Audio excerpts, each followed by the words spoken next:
Hi, Candace. Hi, Yinka. How are you? I'm very well, thank you. Thanks for having me. Thank you so much for joining me. I really appreciate it. My pleasure. So, what does the merge of music and technology mean for consumers? Well, music and technology had never ever been apart. We talk about this like it's a new thing. If you think about some of these devices right behind me here, I mean, they've been around for like, 60, 70 years, going back to the vinyl, the 8-track, more recently the boom box and transistor radio and the Sony Walkman, 35 years old yesterday. We've always needed technology to enjoy music. But a lot of these devices were at a time when music had to live on a sort of physical format. If you think about, your vinyl records and your CDs, your compact discs, it evolved to us having music downloads, right? We could download all the songs we wanted onto our computer, and then we could move them onto our phones, which was kind of cool. Where we are now, though, is we can stream music. We don't have to have the music sit on our phones or sit on our computers. We can just stream the music we want when we want it. And the number one device for doing that, and the number one thing people do that on, is obviously their mobile phones, the device they take with them wherever they go. And how has music streaming changed over the past few years, and what do you think it looks like in the future? What I think is happening with streaming music is that we're going to use more of these services like your Spotify, Rhapsody, Pandora. We love these services because they're so convenient. The thing we don't love about them many times is we're always nervous what bill we might get at the end of the month when we stream a lot of music. Imagine you're out.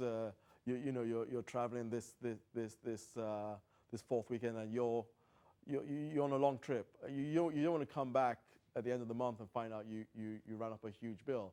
So T-Mobile came out with this plan called the Unleash Your Music plan, which basically allows you to play as much music as you want on those apps, Spotify, Rhapsody, Pandora, without an extra charge.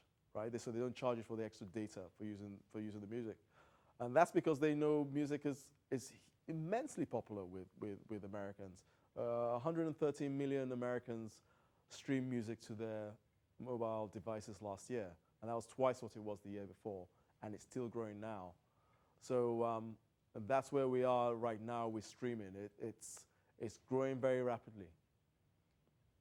And how do you think the move to provide free music streaming will impact the music industry? Free music streaming. Well, I mean, it's not necessarily streaming. Not being charged extra for streaming the music means more people will play music, and this is good for the music business. The music business is very excited about this because they're going to get paid every time the music is played, right?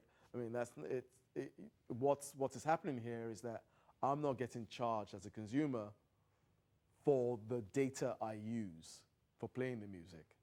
So, but if I'm a music label, I like this because I know more consumers will play more music, and if more consumers play more music, I get more money. So it's good for them,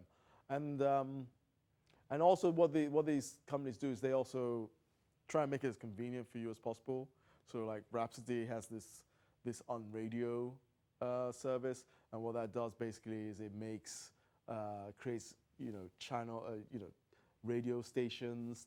They're not quite like traditional radio stations, but that play the music that you want when you want, right? It's you create the channels, and then you just sit back and let it do its thing, which is as convenient as possible for you.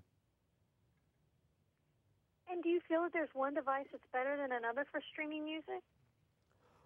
No, not necessarily. But I mean, here's the thing about devices. I mean, many of these devices are great, but what you really want to do is to try things out. So T-Mobile looked at this and they thought, you know what we're going to do? We're going to make it easy for people to go into a store. You can go into a T-Mobile store and take a test drive with the iPhone 5S and try it out. See if you like it for 7 days for no charge. And that's kind of where things are right now, where all these devices are pretty good. A lot of them are, the technology has evolved so rapidly that you just need to try it out for yourself to get a good feel for it. And what is the music trend or event you're most anticipating this summer? The event I'm looking forward to the most is the Beyonce Jay-Z tour, which is happening over the summer. The On the Run tour. It's just going to be huge. There's a lot of excitement out there about it. Kicked off in Miami last week. So yeah, that's going to be a big one. And there's always one song or one band that we listen to nonstop during the summer. Who's that going to be for 2014? I think it's going to be Iggy Azalea's Fancy. It's number one on the Hot 100 charts right now, and I think it's just going to rule the summer. I think she's going to rule the summer. She's a rapper from Australia, which is not typically what you get out of Australia, but she's very talented, and she also features on the number 2 song with Ariana Grande. And do you ever think that we'll return to the old school way of buying music, where you actually have to drive somewhere to buy it? No, I think there will always be, how should I call them, specialists who buy, and I'm not being facetious. There are always people who collect, for instance, CDs and vinyl, and some people who just find it more convenient to listen to music that way for now. But it's never going to be a big part of the business in the long term for the business. Streaming, particularly on phones, which everybody has a phone, will be the most common and popular way of people listening and sharing music. And what do you use to listen to your music? I use my phone. I commute a lot, and I listen to a variety of music apps on my mobile device.